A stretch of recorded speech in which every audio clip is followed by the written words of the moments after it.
Saint Steph. Hey! I just wanted to make sure I was sharing in all the places I could share. Awesome. Rant! Because that's what we do. We're here for the rant. I'm Dr. Jay-Z. This is Saint Steph. Welcome to the rant. It is our Friday gathering where we get together and, well, we rant. But what does rant mean? We rant with the idea that the rant means radically affirmative new thought. We talk about new thought ideas and principles and, and how we can be radical within them. Yes. You know what makes why I think it's important that we be radically affirmative. A part of it is because the whole New Thought movement was born out of rebellion against what was commonly accepted at the time. So I think that we get to be radical in our expression and experience of New Thought. So, but before we get too far into this, I want to say thank you to you, and I want to say thank you to Missy for your rant last week when I was in transit coming back from the convention, the Unity convention in Kansas City. I was in transit on my way back to Tucson. It was an awesome rant. I so enjoyed it. So thank you for that. Oh, love it. Love it. Yay. Yeah. I'm switching us. Okay.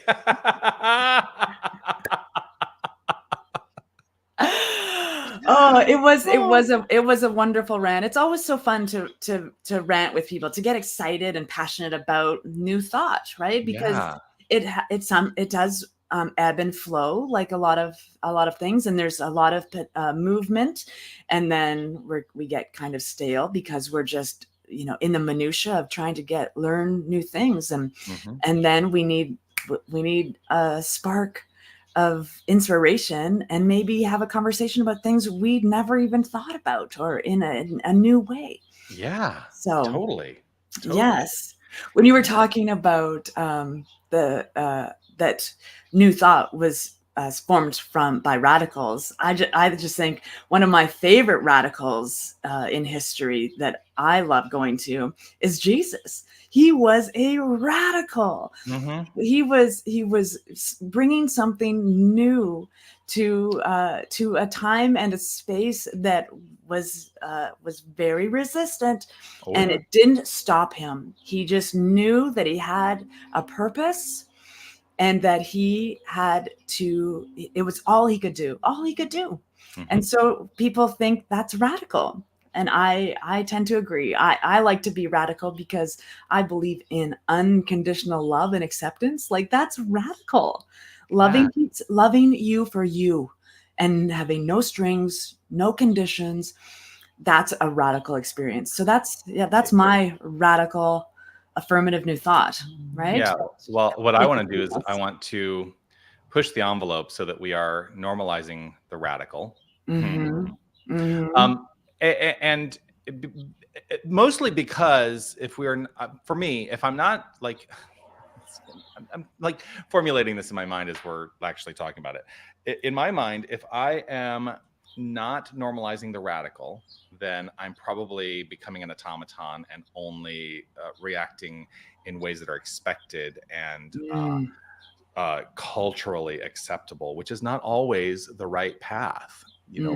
My concept is I want to be pushing the envelope to greater inclusivity, to greater acceptance, to greater understanding that we are all so freaking, and I was about to use a different word, we are all so freaking uniquely magnificent that we should be celebrating the uniqueness of ourselves. And I think sometimes we try so hard to fit in that that we cover up the uniqueness of ourselves.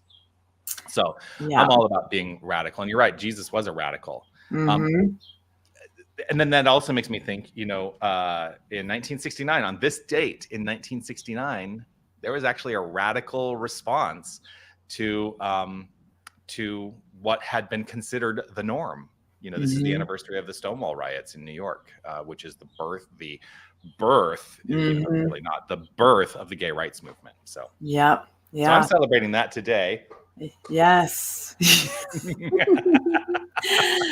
It's fabulous. Yes. Let's say hello. I want to say good morning. God morning, ranters. Nice to see you, Beryl. Good morning, Beryl. Hello, beloved. Mr. Wayne is present. Yes. Grateful to see you this glorious day. Hey, if you have thoughts that you want us to speak on, go ahead and throw those thoughts, those ideas into the chat function. They do come up on our side, and we get to check them out, and we're happy to respond. Although we did have something that we were thinking about discussing today, right? And we've kind of dropped some seeds already. Yes, we have. Yes, we have. Audrey, great to see you. Celebrate. We are family. We are family. That was not planned. That is how in sync Steph and I are. Yep. Yes. Yep. Well, and it's so in that experience of radical experience and identity, one of the things I hate being is predictable. If someone can, like, especially someone who knows me really well, says something like, that's predictable, I'm like, oh, I gotta change something. I gotta add another spark. What's happening here? I don't want to be the same for too long, right? We want to grow and evolve and be in our being. Oh my goodness, yes. So identity and purpose was so my thoughts around identity and purpose have been very present this past week, and part of that was it's kind of I will say it is a response to my experience at the Unity Convention. I don't think it's any secret, especially those who are part of my community. I mentioned this in my Sunday talk last week. Unity is going through an interesting time where there's really a big question around identity and how Unity Worldwide Ministries is going to be expressing in the world moving forward. And what I keep coming back to my own heart is I would really love for us to really explore the idea that perhaps identity is not the conversation that we should be having. And I say this only as it is a reflection on me. Have I been focusing too much on identity in my own life? And perhaps what we should be focused on is purpose, and that the purpose will then inform our identity. And I think right now what I've been experiencing is we're trying to create an identity to inform a purpose as a movement. That's what's happening from my perspective at Unity. And I'm not going to get into all the details of, like, who said what, when, where, why, or how. Like, none of that matters. But this is kind of the tone of the conversation that I see happening. But I always look at it, and this is the radically affirmative part, right? Whatever I am involved in, whatever is in my sphere, is something that is a reflection of that which is within me. And so this is something about me that I need to be looking at. Am I too focused on identity and letting go of purpose? Am I too focused on purpose, letting go of identity? Where do I find the common middle ground of that? What are your thoughts, Steph? Oh my goodness. Yeah, what comes first, the chicken or the egg? Right. Yeah. I know. So in my life, identity has always been me trying to fit in. Like, that's when I'm aware of an identity that I'm experiencing or expressing. And what has always pulled me or called to me or drew me to it was having a life's purpose, that my soul or my consciousness is a unique expression, and that I have a purpose, that my life is purposeful. And so, when I was 10 years old, I don't know what was going on in my life, but when I was 10 years old, my parents we were at lakefront property in a small, teeny tiny town. And right on the edge of the lake, there was this flat stone. And I would go and sit there cross-legged. I would call that meditating now as an adult with meditation practice. But at 10, I didn't know what I was doing. And so I was sitting there and just, mesmerized by the water and the sparkling light glistening on the water. And all of a sudden, everything just became one thing. It was like this beautiful mosaic of light. And I understood at 10 years old that there was a power greater than I was, and I'm immersed by it. And I heard this voice, I call it my God voice, that said, "You will teach this." And then I was like, well, that was fun. And I ran up the hill and started my day because I was 10. And then I had to have identity crisis or character building experiences for the next 2.5 decades so that I could fulfill my purpose in teaching this, which is my whole purpose right now, is teaching oneness, teaching loving kindness and acceptance of ourself, right? That we are one with everything. And so Ernest Holmes tells us all, reminds us an umpteen number of times in all of his books that we are immersed by and surrounded by this glorious thing. And we get to use it. We get to be it. We get to express as it. And so that's our purpose. And our identity is behind that our identity is one identity, one life. And so everything else, I just see me bumping up against my ego. Yeah. So hold on, because I got to go look this up now. So give me a minute. Keep talking. Oh my goodness. So. Oh, okay. So I was mistaking. So there's a Michael Beckwith quote that kind of got sparked for me, and I in my mind it was one way. It's actually slightly different, where he says pain pushes until vision pulls, and because in my mind I was like, is it purpose pushes until vision pulls, or is it vision pushes until purpose pulls? Anyway, that it was kind of rattling around in my mind there. I'm like, oh, pain pushes until vision pulls. But there's an aspect of this also that Michael Beckwith touches on. In terms of what is our purpose, and I think our purpose tied to our vision, like tied to vision, is a really important way that we can approach the forward movement and evolution of ourselves, I think, as a species. So, and I think we're experiencing that. So there is a request. I don't know if you see the request there. I did say, what do you want us to talk about? Here's a request of something that we can talk about. And I think it actually goes to kind of what we're saying right now. So there's a request that we mention the presidential debate last night. I will say I hesitate talking about politics because I don't really feel like that's my purpose in this forum. And as a Canadian, I have no opinion. Well, I have opinions, but I tend to keep them to myself. You can definitely have an opinion, and I certainly have my opinions. You know what? I think maybe this is kind of a micro level thing. Yes. That there is a reflection happening in the sphere of the United States political world right now that perhaps is related to this. Who are we choosing to identify as, and what is our purpose? I think it actually does really boil down to that. I think the candidates that presented themselves last night are perhaps a little too invested in, I must show you this is my identity. Yeah. That was my experience. I did watch a significant portion of the debate last night. I will say I got a little reactionary to it. And so I did at a point decide I'm going to remove myself from this, from being invested in this right now.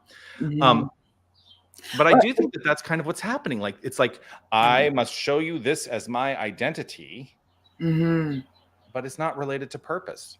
Yeah. And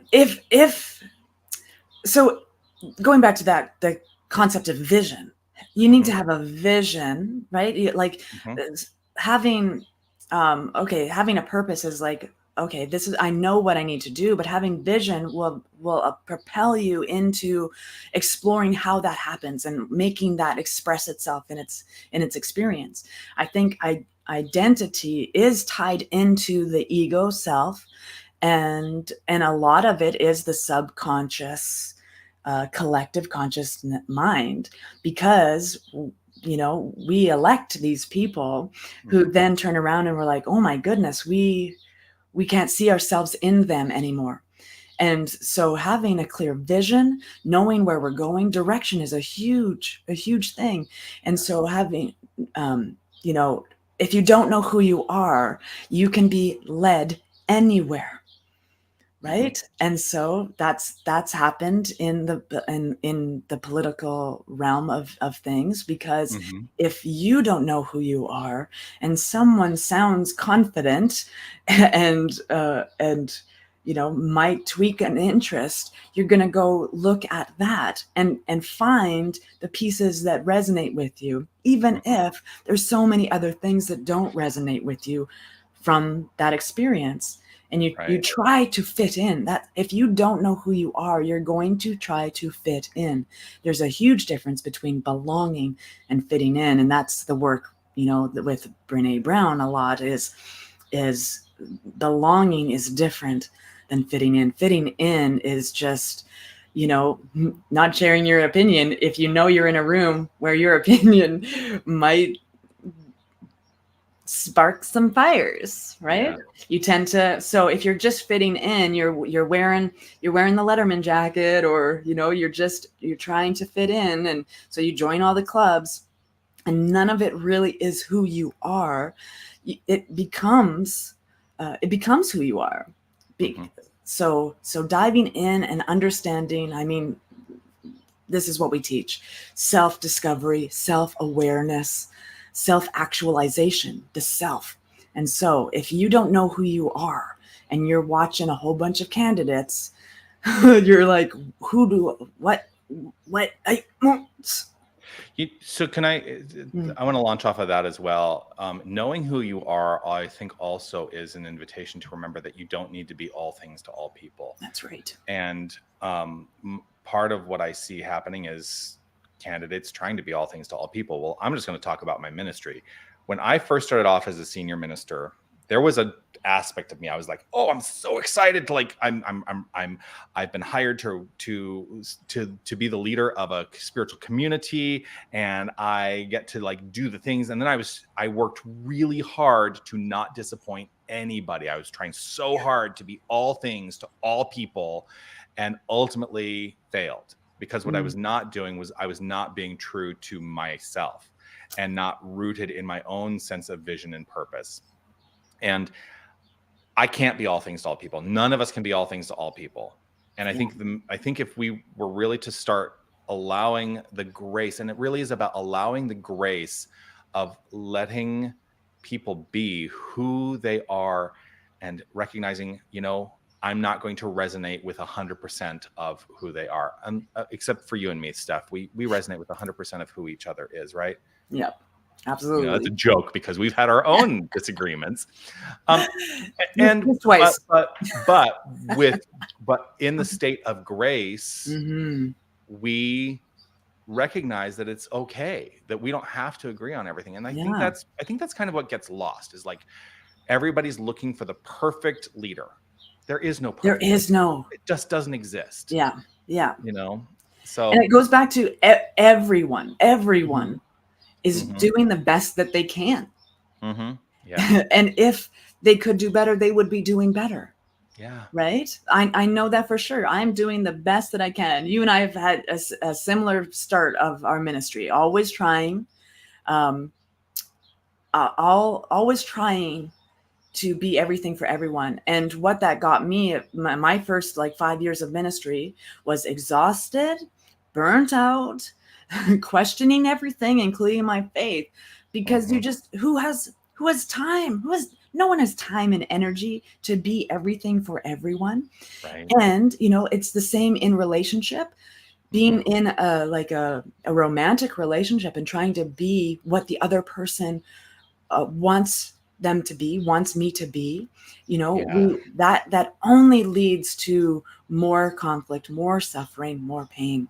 We have to be able to be willing to even just sit, even just sit and be with the person who is ranting at us or, having an experience. We don't have to react. We don't owe a reaction. We can simply just,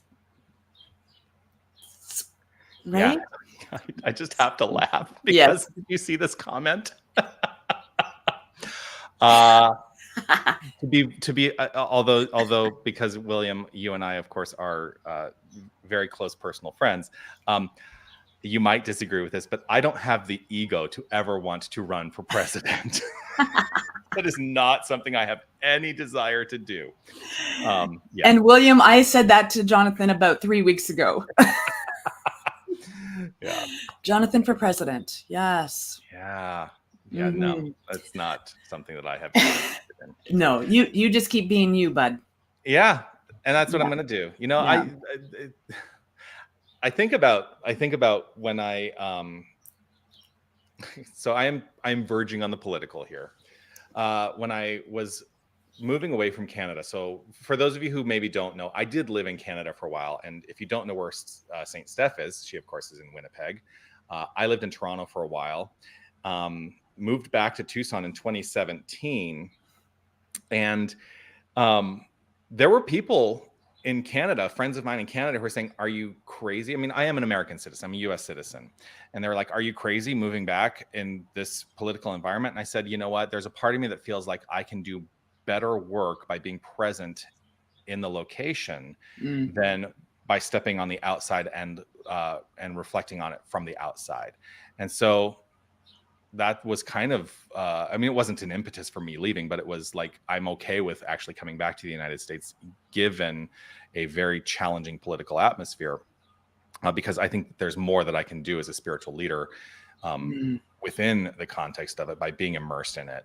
And, you know, has that played out? I don't know. Maybe not.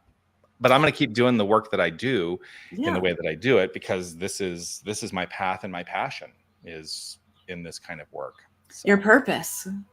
Well, yeah, you know, and part of that purpose. So I'm going to talk about, you know, my purpose as I talk about a global intention statement as a purpose as well. So they're kind of synonymous for me. But I've always had the global intention that the path to enlightenment is through a recognition of our divine self. You know, I've always said that I want to eliminate the perception of the gap between the human and the divine. I want us to recognize and know that we are all one and the same. That's my purpose. That's what I try to teach in every instance, to remember who we are, to know who we are, to remember who we are in every circumstance. Yeah. And through that, what I think we find is an awakening to our magnificence. So that has become the vision for Unity of Tucson. We envision a world awakened to its magnificence, right? Which then leads to the purpose statement, which we developed at Unity of Tucson, which is we are an inclusive and loving spiritual center rooted in the principles of New Thought, teaching the principles of New Thought to find personal purpose, to develop spiritual understanding, to master spiritual understanding, and to develop a spiritual path, to develop a spiritual practice.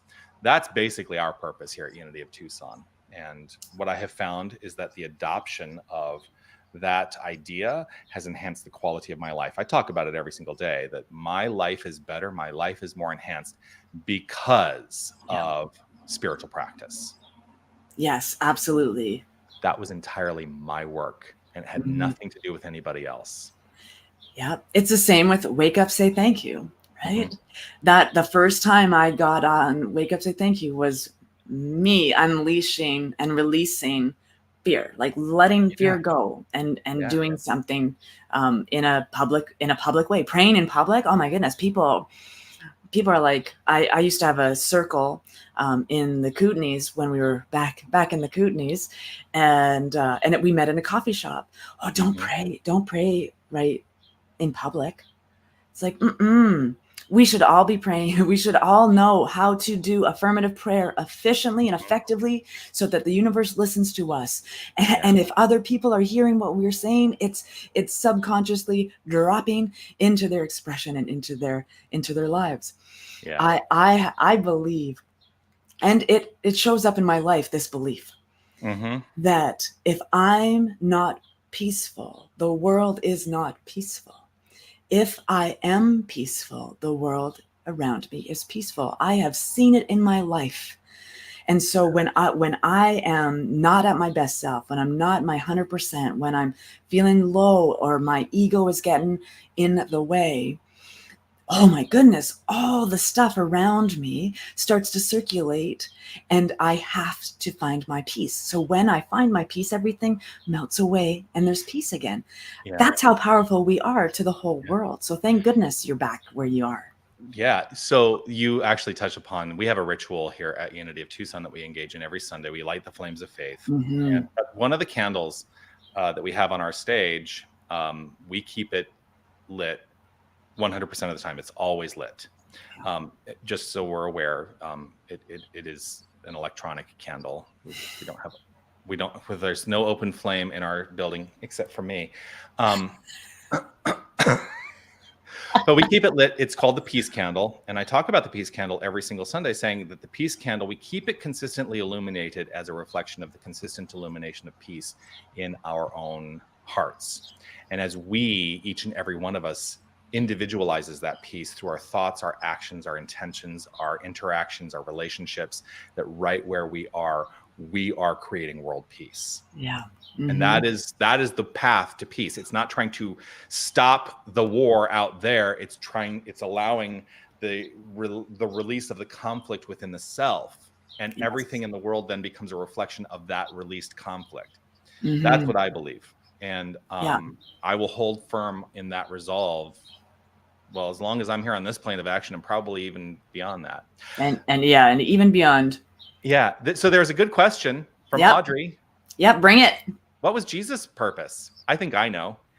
Well, he said it. He said it that I'm here to bring a new law, and that is to love. Yes.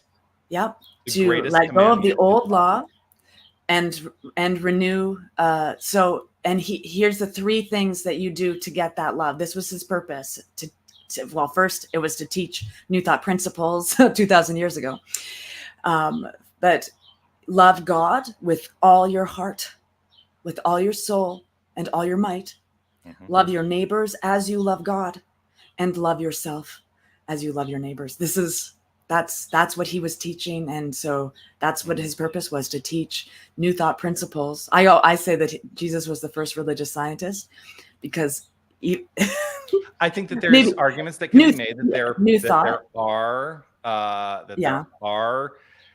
figures from our historical past that precede Jesus that were teaching for sure New Thought principles. Yeah, Buddhism. Yeah. It is the Taoism. oldest. Taoism, yep. Mm-hmm. Yep, all of these beautiful, and New Thought comes from all of those things. Yeah. Right? Yeah. So, what was I saying? Well, no, because that actually made me think too. Yeah. Because the funny thing is, it's already been 28 minutes. But Audrey did reach out with a question that she emailed. So I want to acknowledge that question. Audrey, you had a question about the term homo luminous, which we sometimes use. You said, what does that mean? And so I would like Saint Steph to define the term homo luminous as we use it to define ourselves. We are homo luminous beings, right? Homo luminous beings, yes. I learned that through Wayne, so it's a Wayneism for me. And Homo sapien, Homo erectus, like these are, homo means one in Latin or something, and luminous means the light. So we are one light. Yeah. And so that's the evolution, moving from Homo sapien to our next state of consciousness, is that we know the fulfillment of Johnathan's purpose in that we are one light. We are one. We know our magnificence, and we are elevated beyond this ego-driven stuff, and we get to just shine our light exactly as we are. Yeah. Yes. Wow. So that's how I would define it. One light. I think it's a beautiful definition, and I think I will hold firm in my faith. That is the definition that I move forward with. We are one light. One light. Yes. Yeah. I think we should have some t-shirts. Homo luminous. Homo luminous. Homo luminous. Homo luminous. That might be our pride shirt this year. Oh, Homo yes. Luminous. With big rainbow lights. Well, and that goes in line with the idea that the rainbow itself is one light. It's one light. It is the varied aspects of one light, right? Yeah. And there's the song by Levi Christ called "Stained Glass Window," where the concept of the song is that we are each part of that stained glass, but it's only together that we reflect and express the infinite beauty. Yes. Yes. Yeah. And we have some folks here too, just hanging and just chilling. Good morning, Michelle. Good morning, Michelle. And, grateful. Jesse, our Yuma, am I saying that right? Our Yuma folks are represented today. Yuma, yeah. Not too far from you. Melissa and Marianne, grateful to see you. Melissa, grateful to see you. Marianne, you rock in the one light. We all rock in the one light. Yeah. Yes, indeed. Rocking in the one light. Sounds like a song that my friend is going to write. Yeah. Elizabeth. I've been writing a lot of songs these days. Yeah. Elizabeth, hello. Yeah. Hold on. Jeannie had a huge long comment. I'm going to put it up here. Wow, the video was cut off. I have a client in 50. Oh, so Jeannie's probably not here now. Oh. Rant, so fascinating to me. Apologies. I wonder it cut off for her. Hashtag replay. Yeah. Hashtag replay. Yes. Yeah. I know I'm not going to read the whole thing. Y'all can read it there. But grateful to share this time. I'm always grateful to share time with you, Steph. Yeah. Yes. It's like we could go on and on and on, but we have come to the time when we have decided that this is the limit of our Friday rant. This is our rant. Yeah. Yes. So if you like this and you have more ideas about what you want to rant about. Yeah. These are the ways that you can get in touch with us. Rev Johnathan at Unity Tucson, Steph at OneLoveAwakening.com. Reach out. You can send us questions in advance if you'd like something for us to rant about. And always, there's the chat available. So if you log in, you can always put questions into the chat. We're always delighted to share the chat and to share our thoughts. And the other thing is, ours are not the only thoughts. We're open to hearing the thoughts of everyone around us, and I like to be inspired by my community. Oh yeah, well, that's the beautiful thing about teaching this philosophy is that the wisdom is always already in the room, and we also get to be students, right? Like a student and a teacher, each and every one of us. Yes, indeed. Hey, Thank you, Peg. Great to see you. Ooh, energy times a million. Oh, I love it. Energy times a million. I love it. 1 million. All right. Anything else we want to say before we sign off? Oh, I love you. I love ranting. I love everyone who's watching right now. Look at all we had a plethora of engagement. Such a blessing. Such a blessing to do this work with you, for you, and as you, for we are one light. That's right. Yeah. And let your friends know that this happens every Friday, 9:30 a.m. Pacific, 11:30 a.m. Central. I had to think about that for a second, mostly because in Arizona we don't do daylight savings time, so it changes. It changes around us all the time. But yeah, 9:30 a.m. Pacific, 11:30 a.m. Central every Friday. You can check us out on the rant, and delighted to be able to share this time with you. So that's it. Peace and blessings to you. Bye, everybody. We'll see you soon. Bye.